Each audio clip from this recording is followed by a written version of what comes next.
चला तर मंडळी, बाजारातून ताजा कोबी आणलेला आहे. लहान मुलांपासून मोठ्यांपर्यंत आवडणारी मस्तपैकी कोबी मंचुरियनची रेसिपी करूया.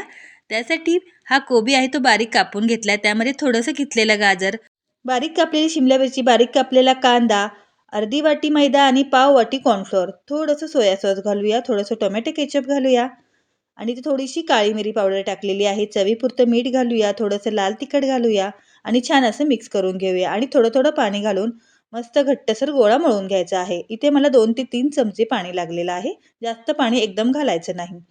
आता याचे छोटे छोटे मंचुरियनचे बॉल करूया. तुम्हाला हवे त्या आकाराचे तुम्ही बॉल करू शकता. आता लगेचच आपण कढईत तेल तापत ठेवलेलं आहे आणि छान असे दोन्ही बाजूनी बदामी रंग येईपर्यंत, कुरकुरीत होईपर्यंत तळून घेऊयात. मस्तपैकी आपले मंचुरियनचे बॉल तळून झालेले आहेत. आता लगेचच ग्रेव्हीची तयारी करूया. कढईत तेल टाकायचं. तेल छान तापलं की चॉप केलेलं आलं लसूण, उभा चिरलेला कांदा छान असं परतून घ्यायचं. त्यामध्ये उभी चिरलेली शिमला मिरची घालायची आहे आणि ती सुद्धा छान अशी परतून घ्यायची आहे. छान असं परतून झाल्यानंतर सोया सॉस घालूया, थोडंसं व्हिनेगर घालायचं आहे, थोडंसं लाल तिखट, मीठ, काळी मिरी पावडर घालून छान असं परतून घ्यायचं आहे.